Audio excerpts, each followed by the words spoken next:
여기 변하지 않는 아름다움을 뽐내고 있는 한 여인이 있습니다. 청순한 미모의 이 여인의 나이는 올해 55세. 게다가 아이까지 2명이나 출산한 돌싱녀이죠. 그녀의 얼굴을 보면 평생 아무런 풍파 없이 평탄하고 안락한 삶만을 살아왔을 것 같지만 미모와 돈, 명예, 모든 것을 가진 그녀도 여성으로서는 누구보다도 많은 비극적인 상처들을 달고 있습니다. 오늘 살펴볼 인물, 바로 재벌가 며느리 출신의 대한민국 탑 여배우 고현정입니다.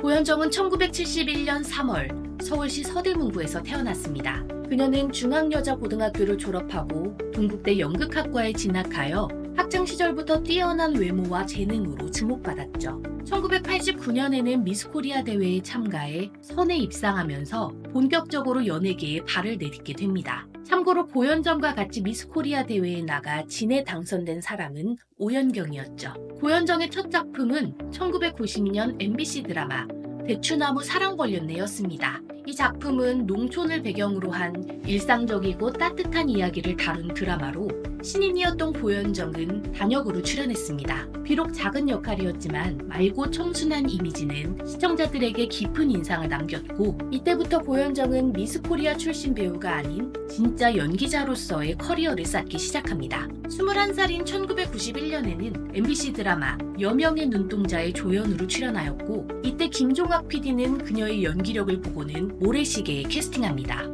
1995년에 방영된 모래시계는 지금까지도 회자될 정도로 엄청난 인기를 누렸었죠. 방영 당시 최고 시청률이 64.5%였다고 합니다. 모래시계는 격동의 현대사를 배경으로 권력과 정의, 사랑과 비극을 그린 이야기인데, 고현정은 여기서 윤재용 회장의 딸이자 카지노 후계자인 여주인공 윤혜린 역으로 출연합니다. 맑고 우아한 이미지는 윤혜린 캐릭터와 완벽하게 맞아떨어졌고, 대한민국의 수많은 시청자들이 그녀의 비극적인 연기에 몰입했죠.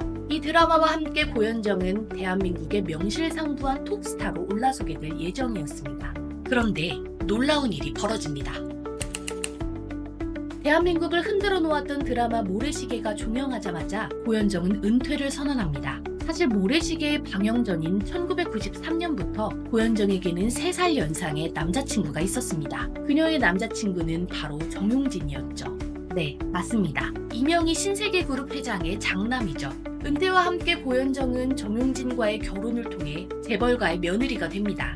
이후에 유퀴즈에 출연해서 고현정은 세상에 연애가 그렇게 재미있는 줄 몰랐다. 밤을 새우고도 일을 할 수 있을 정도였다고 말했던 것으로 봐서는 단순한 정략 결혼이나 돈에 혹해서 재벌을 꼬신 것이 아닌 정말로 사랑해서 한 결혼이었던 것으로 보입니다. 결혼 후에 고현정은 남편 정용진과 도쿄에서 약 3년간 신혼생활을 보냈습니다. 그리고 1998년 첫째 정혜찬 군을, 2000년 둘째 정혜인 양을 낳았죠. 그런데 둘째 딸을 낳고 나서 3년 뒤인 2003년 고현정은 돌연 이혼을 합니다. 대중들은 그녀가 재벌가로 시집가서 아기도 순풍순풍 낳고 하니 잘 살고 있는 줄 알았는데 갑자기 이혼을 한다니 충격을 금치 못했죠. 대중들의 관심은 그녀에게로 몰렸고 온갖 루머들이 나돌기 시작했습니다. 가장 유명한 루머는 시댁 여자들이 고현정을 따돌렸다는 루머이죠. 시어머니인 이명희 회장을 비롯해서 집안 여자들이 불어로만 대화를 해서 고현정 혼자 알아들을 수 없게 뒷담화를 하며 왕따를 시켰다는 내용입니다.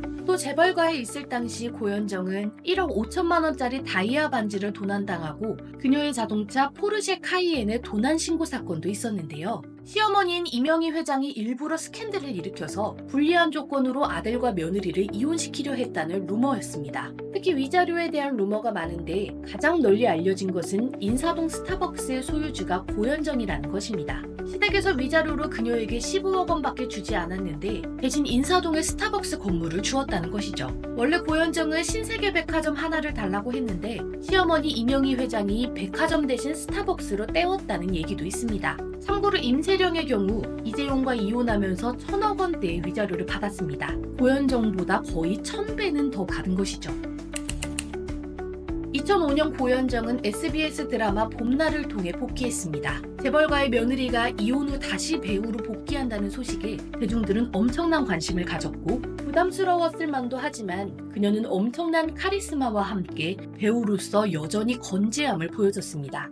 특히 2009년 선덕여왕에서 미실 역을 맡아 신드롬까지 일으키며 처녀적에는 그저 예쁜 배우였다면 이때부터는 연기파 톱배우로서 입지를 다지게 됩니다. 그의 MBC 연기대상에서 미스코리아 본선대회 출신 최초로 대상을 수상하는 기쁨도 맛봤죠. 이후에도 대물, 여왕의 교실, 너를 닮은 사람, 마스크걸 등 꾸준히 작품 활동을 하며 대중들에게 모습을 드러내고 있습니다. 최근에는 유튜브 채널을 개설하여 신비로운 이미지였던 그녀의 일상을 대중들에게 공개하고 있기도 하죠. 그러나 그녀의 카리스마와 연기력에 대한 극찬만큼 그녀의 성격에 대한 논란도 뒤따르고 있습니다. 2013년 드라마 여왕의 교실 제작 발표회에서 후배 여배우인 최윤영이 아이들이 연기를 잘 소화해내는 것을 보고 어린아이들이지만 배울 점이 많다고 생각했다라고 말하자 그녀는 바로 마이크를 들고 애들한테 배울 건 없다. 얼마나 넉넉히 산 사람들이면 애들을 통해서 배우느냐 라는 발언을 해 후배 여배우를 민망하게 만들기도 하였고 또 2018년 드라마 리턴 촬영 중에는 시청률 16%를 찍으며 승승장구하던 중 제작진과 분쟁으로 돌연 중도하차하기도 하였습니다. 그녀가 동국대 겸임교수로 대학 강의를 하면서 흡연을 했다는 강의실 담배 사진이 한 커뮤니티에 올라와 논란이 되기도 했었죠. 그녀의 인터뷰나 예능에 출연한 모습들을 보면 그녀가 악하고 못된 성격이라기보다는 솔직하고 직설적인 성격이라고 보여집니다. 때때로는 분위기를 파악하지 못하고 툭툭 던져댈 때도 있는 것 같고요. 소심한 성격이면 그녀의 이러한 성격에 상처받을 수도 있을 것 같습니다. 하지만 보기에는 당당하고 자신감 넘치고 속에 있는 얘기는 모두 거리낌 없이 할 것 같은 그녀이지만 사실 그녀의 삶을 보면 유추할 수 있듯이 당연히 가슴속에는 엄청나게 많은 멍울들이 있을 겁니다. 이혼 후 복귀한 그녀는 한 인터뷰에서 전 남편을 정말 많이 사랑했고 다시 그 순간이 와도 그 사람과 결혼할 것 같다라고 말해 마음이 있는 상태로 이혼한 것 같은 느낌을 준 적이 있습니다. 그리고 그녀는 현재까지 재혼을 하지 않았으니 그러한 심증으로 더 기울게 되는 것이죠. 그러나 그녀의 전 남편 정용진은 2011년 플루티스트 한지희와 재혼을 하였습니다. 재혼 2년 뒤인 2013년에는 한지희와의 사이에서 쌍둥이까지 낳았죠. 고현정은 전 남편의 재혼 소식과 자신이 아닌 다른 여성과의 사이에서 아이를 낳았다는 소식을 들었을 때 어떤 기분이었을까요? 게다가 그녀는 자신이 배 아파 낳은 아이들을 볼 수도 없습니다. 한 인터뷰에서 그녀는 이혼 후 아이들을 한 번도 만난 적이 없다고 밝혔던 바 있으며 아마 우리들이 자세한 내막을 알 수는 없지만 이혼하면서 재벌가인 시댁과 아이들을 사적으로 만나지 않겠다는 약속을 한 건 아닐까 싶습니다.